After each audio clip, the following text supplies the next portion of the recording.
নমস্কার। প্রথমেই সকলকে জানাই শুভ চতুর্থী। আজকে ২৬ তারিখ, আমাদের লাদাখ ভ্রমণের আজকে প্রথম দিন। আমরা এখান থেকে যাব প্রথমে কলকাতা এয়ারপোর্ট, তারপর এয়ারপোর্ট থেকে দিল্লি। চলুন আমরা আজকে কী করছি সব কিছুই আপনাদের সাথে শেয়ার করব। খাওয়া দাওয়া সেরে রেডি হয়ে বেরিয়ে পড়েছি। এবার আমরা এয়ারপোর্টের দিকে যাবো। আর এয়ারপোর্টে যাওয়ার আগে হাজব্যান্ডকে অফিস থেকে নিয়ে তারপর যাবো। চলুন, এই যে আমাদের গাড়ি এখানে রেডি। চলুন এবার গাড়িতে ওঠা যাক। দুপুরবেলা খাওয়া দাওয়া সেরে ভরা পেট নিয়ে বেরিয়ে পড়লাম এয়ারপোর্টের উদ্দেশ্যে। বাড়ি থেকে বেরোনোর সময় তখনও সূর্যদেব নিজের মেজাজেই ছিলেন। হঠাৎ করে দেখলাম আকাশের মুখ ভার হয়ে গেল। যখন ও গাড়িতে উঠল তখন বেশ বৃষ্টি পড়ছে।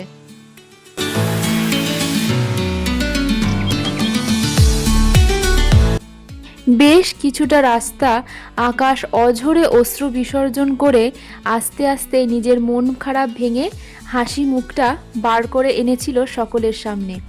আর এর মধ্যেও আমরা পৌঁছে গেছিলাম এয়ারপোর্ট।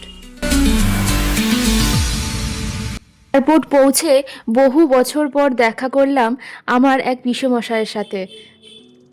আজকের এই লে লাদাখ ট্যুরে আমার সাথে ছিল দাদা, বৌদি, মেসোমশাই, মাসিমা, দিদি, বটা আর আমার হাজবেন্ড এবং মা।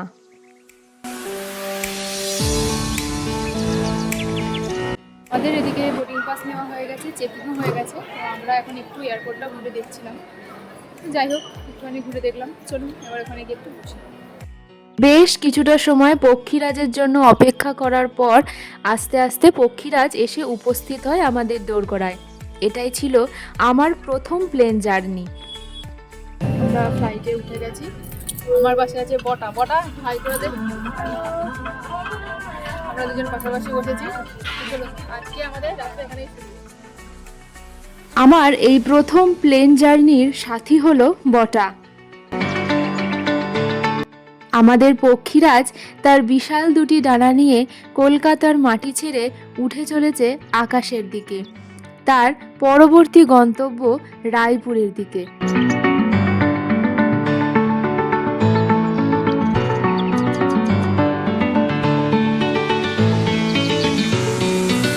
পক্ষীরাজ কিছুটা ওপরের দিকে ওঠার পর দেখতে পেলাম এই সুন্দর দৃশ্য, যেটা হয়তো এর আগে অনেকেই দেখে ফেলেছেন, কিন্তু আমার চোখে এটা প্রথম, কারণ এটাই ছিল আমার প্রথম প্লেন জার্নি। মনের মধ্যে চলছিল অনেক রকম চিন্তা ভাবনা। মাঝে মাঝে মনে হচ্ছিল এই যে আলোগুলো নিচে জ্বলছে, এই আলোগুলোর মধ্যেই হয়তো কোনোটাতে আমার পাড়া রয়েছে।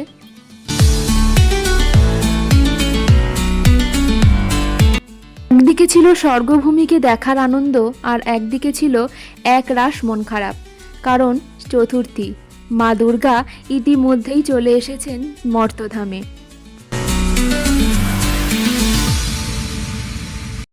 মন খারাপ কাটিয়ে বটার সাথে বেশ কিছুক্ষণ গল্প করার পর আমরা দুজনেই একটু মিদ্রা দেবীর মায়ায় আচ্ছন্ন হয়ে গেছিলাম। যখন মায়া কাটলো তখন আমাদের প্লেন রায়পুরে ল্যান্ড করছে। রায়পুরে আমাদের আলাদা করে কোনো বোর্ডিং পাস নিতে হয়নি, কারণ আমাদের বোর্ডিং পাসটা কলকাতা থেকেই দিয়ে দেওয়া হয়েছিল। এয়ারপোর্টে পৌঁছে আমরা তারপরে চলে যাই ৫ নম্বর গেটের কাছে, যেখানে অপেক্ষা করছিল আমাদের দ্বিতীয় পক্ষীরাজ।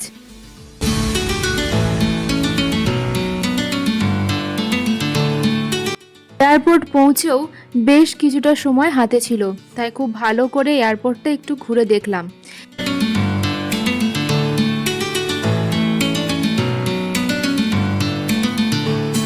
বেশ কিছুটা সময় কাটালাম রায়পুর এয়ারপোর্টে, তারপর এগিয়ে চললাম আমাদের পক্ষীরাজের দিকে। যে আমাদের পক্ষীরাজ রেডি, তার পিঠে চড়াই আমরা এবার রওনা দেব দিল্লির উদ্দেশ্যে। কতটা ভালো লাগছে না তোমার আজকে জন্মদিন, তারপরে তুমি প্লেনে চড়ছ, তো ব্যাপারটা একটা অন্যরকম। আচ্ছা, কিছুটা গল্প, কিছুটা খুনসুটি, কিছুটা হাসি মজা, সব কিছু মিলিয়ে চলছিল আমাদের গন্তব্য আমরা এগিয়ে চলেছিলাম আমাদের পরবর্তী গন্তব্য দিল্লির দিকে। এরপর আবার পক্ষীরাজের চোখ দিয়ে দেখলাম বাইরের রায়পুর শহরটিকে।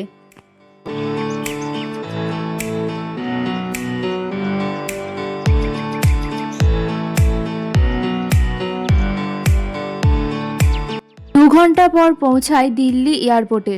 তারপর শুরু হলো খাবার খোঁজার পালা, কারণ আমাদের বেশ খিদে পেয়ে গেছিল তখন। দিল্লি এয়ারপোর্টে প্রবেশ করেই প্রথমেই চোখে পড়ে প্রশস্ত টার্মিনাল ভবন, সাথে ঝকঝকে কাঁচের দেওয়াল এবং উজ্জ্বল আলোকসজ্জা। এয়ারপোর্টের প্রতিটি কোণ সাজানো হয়েছে আধুনিকভাবে। এত কিছুর মধ্যেও কিন্তু ভারতীয় সংস্কৃতির শিল্পরূপ ছড়িয়ে রয়েছে চারপাশে। 3 নম্বর টার্মিনাল সত্যি অসাধারণ সুন্দরভাবে সাজানো। চারিদিকে উঁচু দেওয়াল, বিভিন্ন ধরনের দোকান, রেস্টুরেন্ট, যা ভেতরে একটা আন্তর্জাতিক নগরীর মতো লাগছিল। দিল্লি এয়ারপোর্টে একটা সমস্যা ছিল, আমাদের ব্যাগ কিছুতেই আসছিল না, বেশ কিছুক্ষণ অপেক্ষা করতে হয়েছিল। তারপর লাগেজ নিয়ে আমরা বেরিয়ে পড়ি টার্মিনাল 3 থেকে টার্মিনাল 1-এর দিকে। প্রথমে আমরা ভেবেছিলাম যে টার্মিনাল 3 থেকে 1-এ আমরা হেঁটেই চলে যেতে পারবো, কিন্তু ওখান থেকে আমাদের বলা হয় যে বাসে করে যাওয়ার জন্য। সত্যি সেদিনকে বাসে উঠেছিলাম বলে বেঁচে গেছিলাম। প্রায় 45 মিনিট সময় লেগেছিল আমাদের টার্মিনাল 3 থেকে 1-এ পৌঁছাতে। সব রকম সুযোগ সুবিধা এখানে আছে।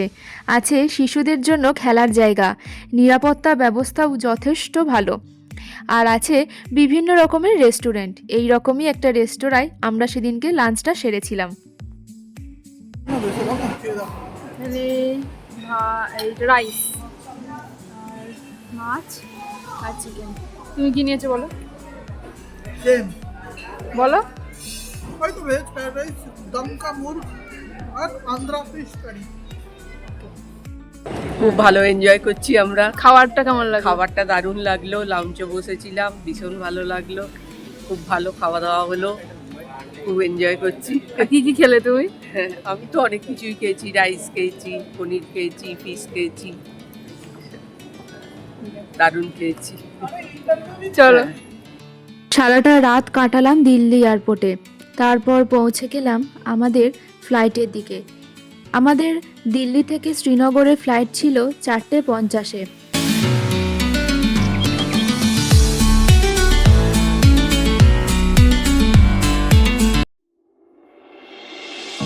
ফ্লাইটে উঠে কখন যে ঘুমিয়ে পড়েছিলাম সেটা খেয়ালই ছিল না।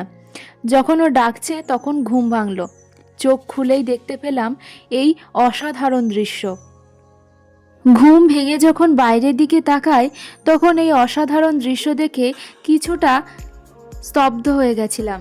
ভুলে গেছিলাম এই দৃশ্যটিকে ক্যামেরা বন্দি করার কথা। কিন্তু আমি ভুলে গেলে কি হবে, ওর কিন্তু মনে ছিল। হঠাৎ করে যখন ফোন খুঁজতে থাকি তখন দেখি ইতিমধ্যে ও ভিডিও শুরুও করে দিয়েছে।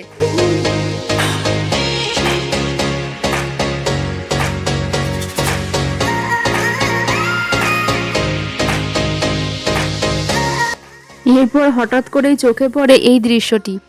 মেঘের দলকে নিচে রেখে আমরা উড়ে চলেছিলাম তাদের ওপর দিয়ে। কি অসাধারণ লাগছে দেখুন। কমেন্টে কিন্তু অবশ্যই জানাবেন কেমন লাগছে এই মেঘের দলকে।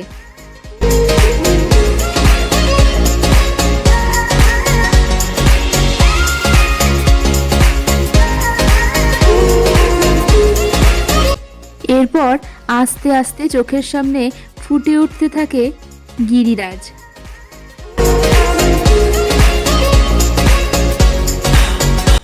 দেখছেন মাথা উঁচু করে কেমন সগর্বে দাঁড়িয়ে আছে। আর ওই যে নিচে দেখা যাচ্ছে একটি নদী। কি নদী সেই নামটা কিন্তু আমরা কেউ জানি না, কিন্তু এই সব প্রাকৃতিক সৌন্দর্য উপভোগ করতে করতে আমরা পৌঁছালাম আমাদের ডেস্টিনেশন শ্রীনগরে।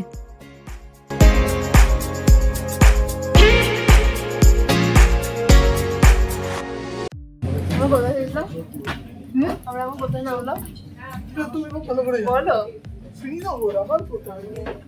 আর জম্মু কাশ্মীরের রাজধানী। আর প্লেন থেকে কেমন লাগছিল দেখতে? শ্রীনগর এয়ারপোর্টের বাইরে থেকে গাড়ি বুক করে আমরা পৌঁছে গেলাম আমাদের হোটেলে। এই দিনটা যেহেতু আমাদের হাতে সময় ছিল, তাই শ্রীনগরের সাইট সিনটাও কিন্তু আমরা করেছিলাম, তবে সেইটা আর এই ভিডিওতে শেয়ার করছি না, তার জন্য একটা আলাদা ভিডিও আপনাদের সাথে শেয়ার করব। এই ছিল আমাদের এই দুদিনের জার্নি। এই দুদিনের জার্নির প্রতিটা মুহূর্তই প্রায় তুলে ধরার চেষ্টা করেছি আপনাদের সাথে। কেমন লেগেছে সেটা কিন্তু অবশ্যই কমেন্টে জানাবেন। চলুন তাহলে আজকের ভিডিওটা এখানেই শেষ করছি, আবার সামনের ভিডিওতে দেখা হবে। যারা এখনও চ্যানেলটি সাবস্ক্রাইব করেননি তারা কিন্তু অবশ্যই সাবস্ক্রাইব করে দেবেন, আর যারা ফেসবুক থেকে দেখছেন তারা প্লিজ পেজটি একটু ফলো করে দেবেন, আর লাইক কমেন্ট শেয়ার করতে কিন্তু একদম ভুলবেন না। চলুন দেখা হবে আবার সামনের ভিডিওতে। সবাই ভালো থাকবেন, সুস্থ থাকবেন।